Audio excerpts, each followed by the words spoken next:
Promessa do...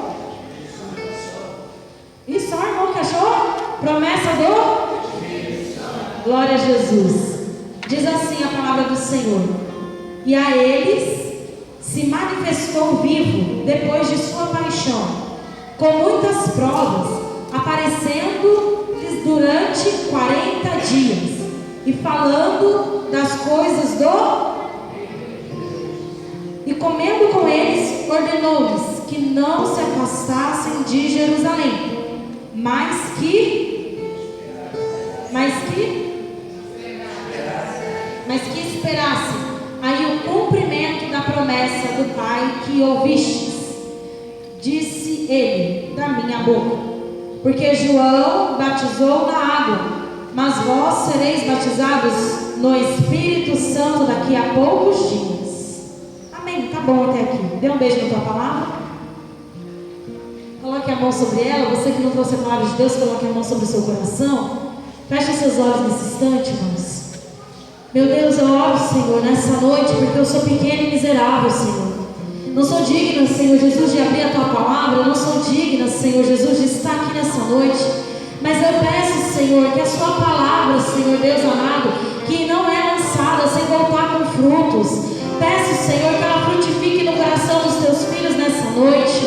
Que o Senhor possa vir, Jesus, através da tua palavra, fazer, Senhor Deus, com que cada um que está aqui, Senhor, seja atraído ao teu evangelho, seja edificado, meu Deus, seja transformado pela tua palavra. Que o teu Santo Espírito possa convencer a cada coração, Jesus, e que o Senhor possa usar de mim, Senhor, como um instrumento vivo e perfeito nas tuas mãos. Pode me manusear nessa noite, nessa madrugada, Senhor, nessa primeira pregação, nessa vigília de Pentecostes.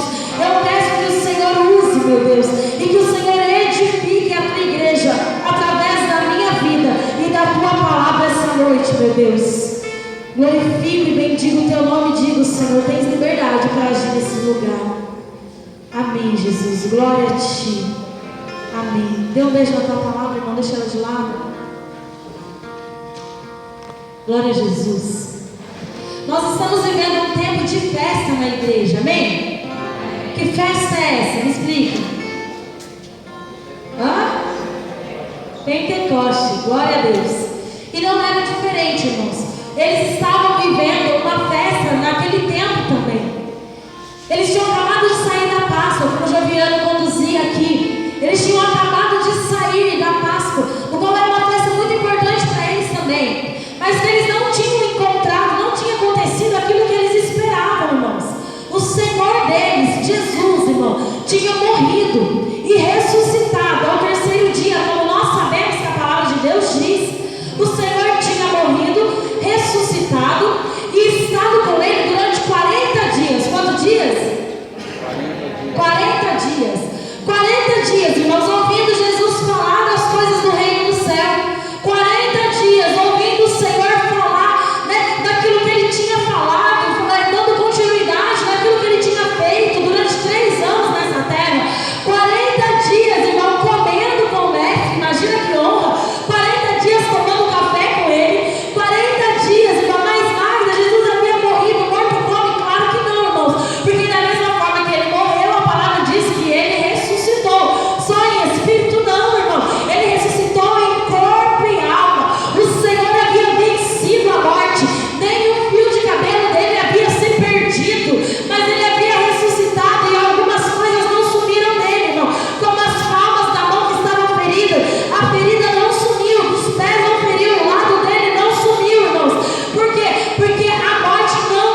diz assim: ei, irmão, pode se achar, diz para ele, porque Cristo ressuscitado está contigo.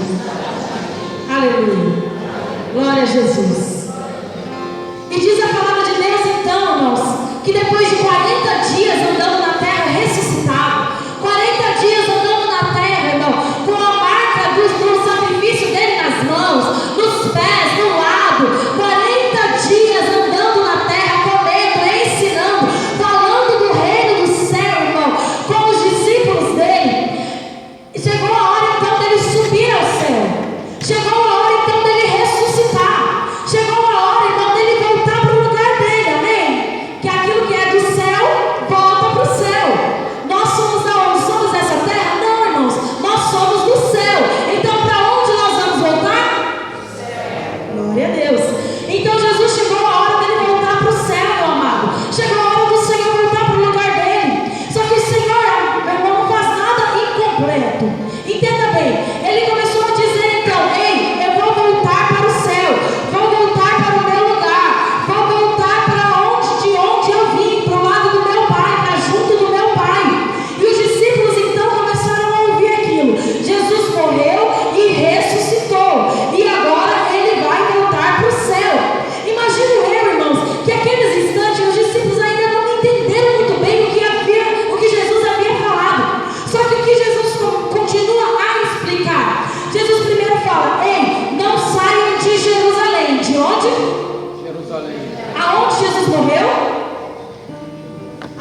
precisa passar por esses 10 dias.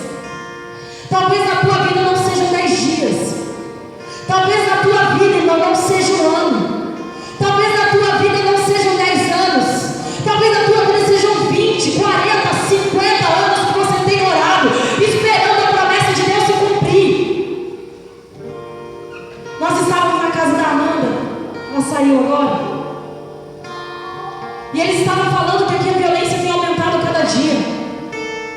Que muitas pessoas não ficam na festa com medo da violência, muitos não saem de casa com medo da violência. Que durante a missa tem tiroteio. E a gente começa a se perguntar, então, aonde Jesus está, Magda, no meio de tudo isso? Aonde Jesus está, Magda, no meio desse sofrimento todo? Aonde Jesus está aqui em São Gonçalo? Aonde está Jesus, Magda? Aqui, nesse lugar, aqui na Diocese de Niterói. Aonde está Jesus no Rio de Janeiro? Aonde está Jesus no Brasil? E a gente começa a se perguntar, irmão. A gente começa a se perguntar, e era assim que os apóstolos estavam. Foram para Jerusalém e esperaram lá. Mas entenda bem, eles estavam acostumados com o cheiro do Mestre, acostumados com a conversa de Jesus, acostumados a acordar e ver Jesus. E de repente, aonde Jesus está, ele havia subido e eles estavam sozinhos. E de repente, aonde Jesus está em meio a tudo isso, irmão? Aonde Jesus está, meu querido? No momento que nós estamos bem, a gente vê que Deus está agindo nas nossas vidas. No momento que a gente consegue o emprego que tanto quer, no momento que a gente consegue a cura da nossa enfermidade, e quando o marido resolve vir para a igreja com a gente vê que é a mão de Deus, irmãos. E quando o filho de repente consegue passar numa faculdade, ou para de beber, para de sair com os amigos errados, a gente vê que é a mão de Deus, irmãos. Mas e quando Deus? E quando a gente não vê nada disso acontecendo? E quando a gente prefere ficar em casa, a sair na rua com medo da violência? E quando o nosso filho sai, irmãos, a gente não sabe para onde ele foi? E quando a gente ora, irmão, pelo nosso emprego e ele não vem? E quando a gente chega em casa, abre o armário e não tem nada? E quando a gente vê, vai sentir o cheiro do marido, tem cheiro de outra mulher? E quando acontecem essas coisas, irmãos, aonde está Jesus? A gente se pergunta. E quando acontece tudo isso, aonde está Jesus? E quando a nossa dor começa a se tornar maior do que a nossa fé, quando o nosso sofrimento começa a se tornar maior do que a nossa fé, São Padre Pio, irmãos, começava a dizer, explicar um pouco mais sobre isso. Só pode ter graça se tiver sofrimento. Só pode ter vitória se tiver luta, irmão. Só pode ter, meu amado, coroa se antes tiver uma guerra. Magda, por que tanto sofrimento? Porque o Senhor precisa te forjar, irmão. Se você não tiver forjado, preparado, a promessa vem e você nunca mais volta para Jerusalém. Se você receber a bênção, irmão, antes de começar a entender que o Senhor tem algo a mais para a tua vida, sabe por quê? Porque quem sofre, irmão, não começa a caminhar mais pelas bênçãos, porque não tem milagre, não tem bênção. Mas quem sofre, irmão, começa a caminhar pela fé, e não pode agradar o Senhor se não tiver fé. As pessoas podem te olhar e pensar assim, o que ela tem? Não tem dinheiro, o filho está nas drogas, a filha na prostituição, o marido deixou a casa, a esposa está doente. O que ela tem que ela continua indo na igreja? Você pode olhar e falar assim, eu não tenho nada, mas algo o mundo não pode me tirar. A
Durante 10 dias o Senhor deixou eles sozinhos? Não. Quando foge alguém, irmãos, um prisioneiro, e a polícia quer encontrar ele, como é que faz? Um helicóptero, amém? Amém? Por quê? De um helicóptero tem melhor? Tem melhor? Tem melhor? Tem melhor visão. Deus sabe todas as coisas, irmãos. Porque Ele subiu para o céu e deixou a gente esse tempo. De lá, Ele nunca tirou o olhar de você. De lá, Ele nunca deixou de assistir, de ver, de observar os filhos dele que estavam em Jerusalém. Mas todo filho precisa passar por esse período. Imagino eu, irmãos, que Tomé, que já não acreditava muito nesse meio tempo, começou a ficar desanimado. Pedro, que era nervoso, já queria sair do lugar, já queria sair brigando com as pessoas que zombavam dele nas ruas. Imagino eu que João não parava de chorar, ou talvez estivesse orando para que Deus mandasse fogo do céu e queimasse todo mundo de novo. Só que diz a palavra do Senhor que eles voltaram para Jerusalém.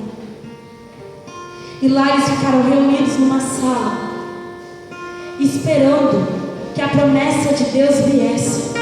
Por quê? Porque o Senhor disse, irmão: mas virá sobre vós o Espírito Santo e vos dará? E vos dará? E vos dará? Tem que todo mundo falar, mas vos dará? E me dará? Bata no teu peito e diga: mas virá o Espírito Santo sobre mim e me dará força. E me dará força. Diga: e me dará força. Força. É força, irmão. É força.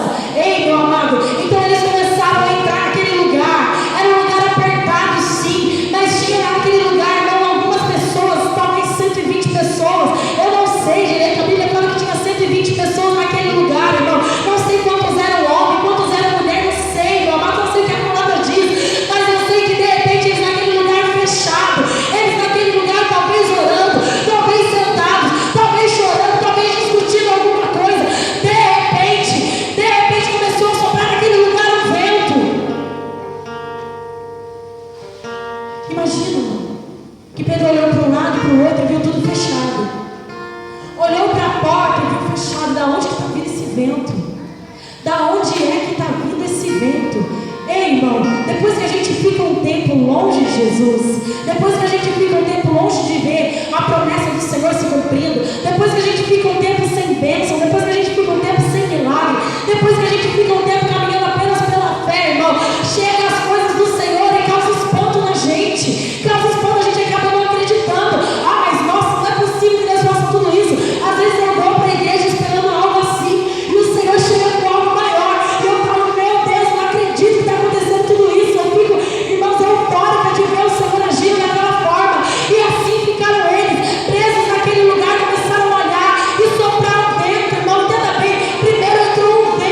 Ezequiel, no vale de ossos secos, começa a olhar um monte de osso virado para lá e para cá.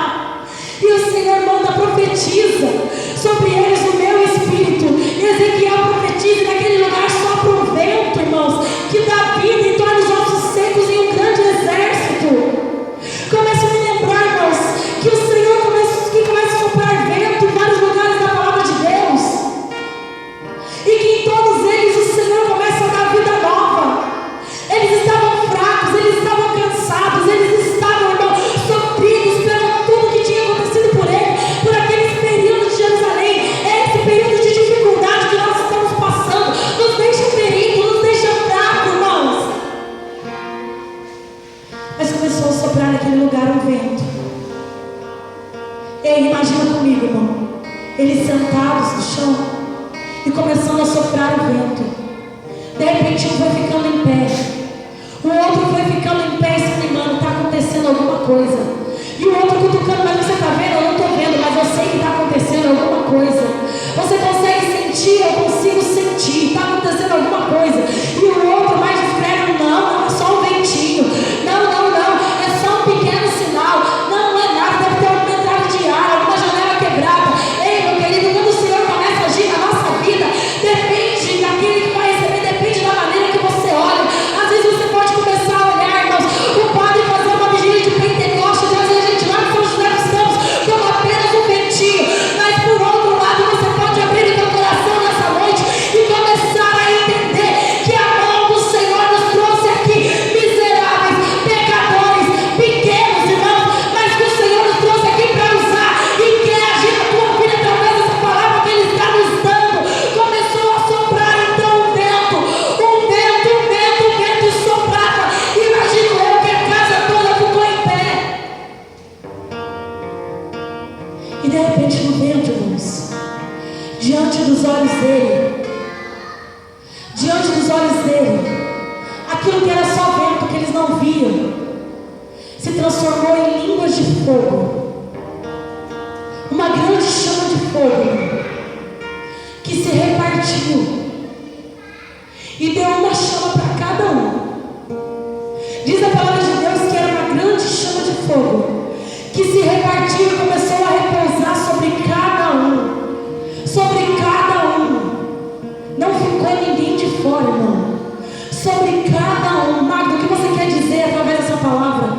Ei, irmão, aquilo que você está apenas sentindo, aquilo que você está apenas crendo, aquilo que você está esperando, aquilo que é promessa, aquilo que você está em Jerusalém, no meio do teu sofrimento, do teu vale, da tua prova, da tua dificuldade, esperando. Eu quero dizer para você e profetizar sobre a tua vida que hoje se tornará, irmão, que hoje se tornará real. Ah, meu amado, eu quero dizer para você, meu irmão, que a partir de hoje aquilo que você crê começará a se transformar em realidade diante da tua vida, como aquilo que era vento se transformou em fogo.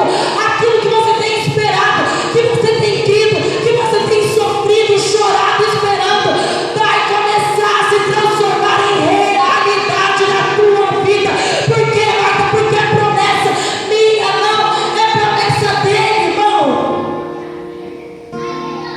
Mas será, Marta, que eu vou conseguir?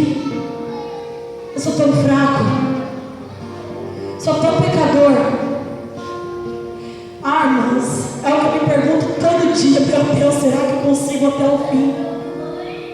Então eu começo a me lembrar que a chama de fogo se repartiu e repousou sobre cada um deles, não ficou ninguém de fora. O Senhor não se esqueceu de Tomé, o Senhor não se esqueceu de Pedro, não se esqueceu de Maria Madalena. O Senhor se lembrou de todos eles.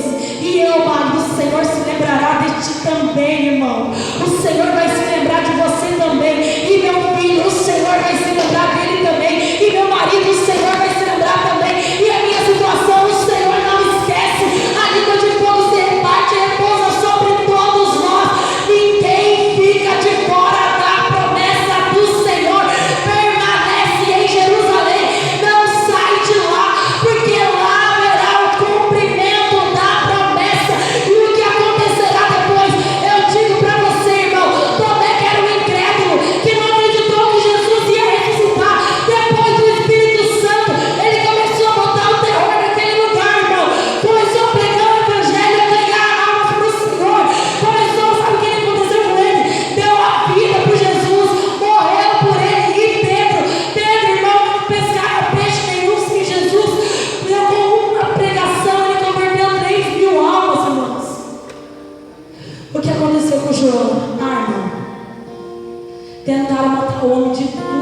jeito e não conseguiram. Por quê? Porque ele era um homem cheio do Espírito Santo. E as pessoas que são cheias do Espírito Santo podem estar em Jerusalém, podem estar aqui em São Gonçalo, podem estar na tua casa, pode estar lá em São José, irmãos, onde estão os meus pais, as minhas irmãs, onde está a minha comunidade. Pode estar, irmão, em tantos lugares que a gente vê. Pode estar, meu querido, na Líbia, pode estar nas Arábias, pode estar lá no Afeganistão, pode estar nos Estados Unidos, no Canadá, na Europa, pode estar em qualquer lugar. Aquele que tem o Espírito Santo de Deus, um homem que é repleto do Espírito Santo de Deus, irmão, aonde ele vai, o Espírito Santo acompanha ele. Aonde ele pisa, o Espírito pisa junto. Se ele vira para a direita, o Espírito vira junto. Se ele vira para a esquerda, o Espírito vira junto. Se ele vai para trás, o Espírito vai junto. Se ele entra na tua casa, o Espírito entra junto. Se ele ora, irmão, pela conversão da tua família, o Espírito Santo ora junto.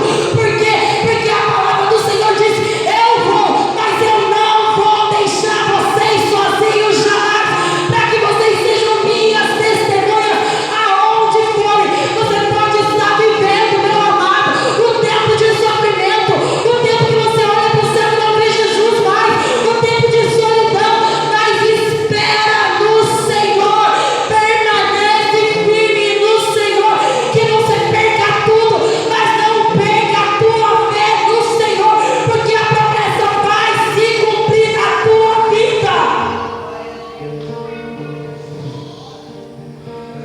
Irmãos, eu não tenho nada, meu querido.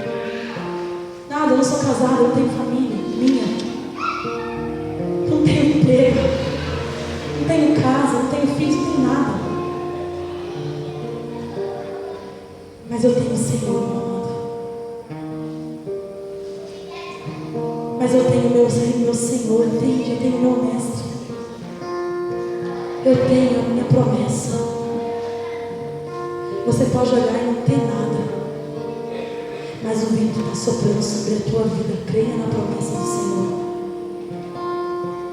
Mesmo que você não veja, o vento está soprando sobre a tua vida. Creia na promessa do Senhor. Fica aqui, irmão, fica aqui em Jerusalém. Não deixe de servir o Senhor, não deixe de caminhar, não deixe de buscar. As pessoas da igreja são difíceis. Eu sei, irmão, eu sou da igreja, eu sou difícil também.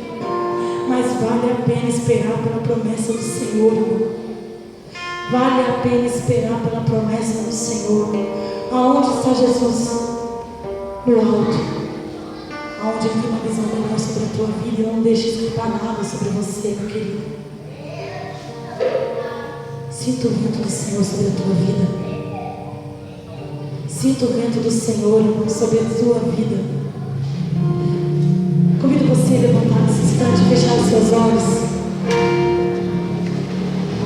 Fecha mesmo os seus olhos. E antes de nós orarmos, não abra os seus olhos, não olhe para mim, não faça isso em nome de Jesus.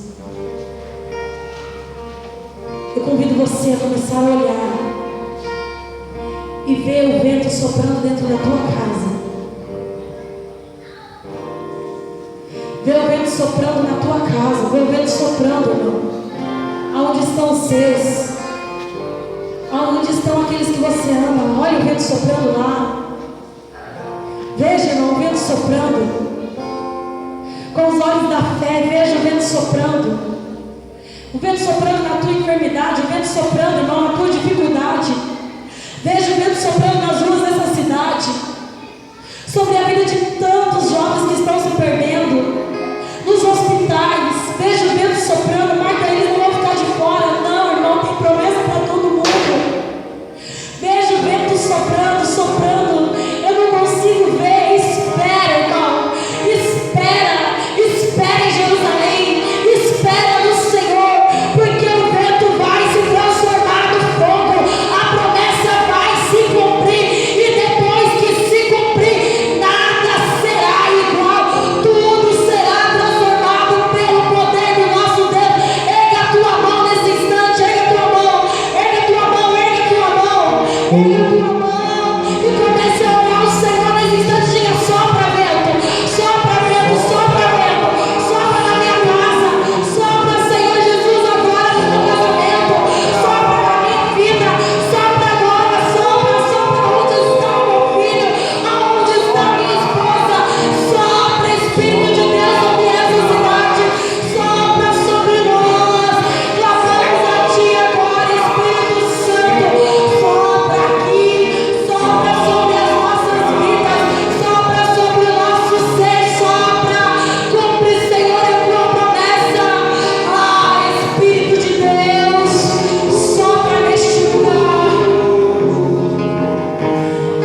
passar os 10 dias, os 10 anos, não sei quanto tempo você está em Jerusalém esperando, o tempo de espera. E o Senhor começou a soprar, irmão. Muralha nenhuma vai permanecer em pé. Canta. Há uma promessa que queres cumprir.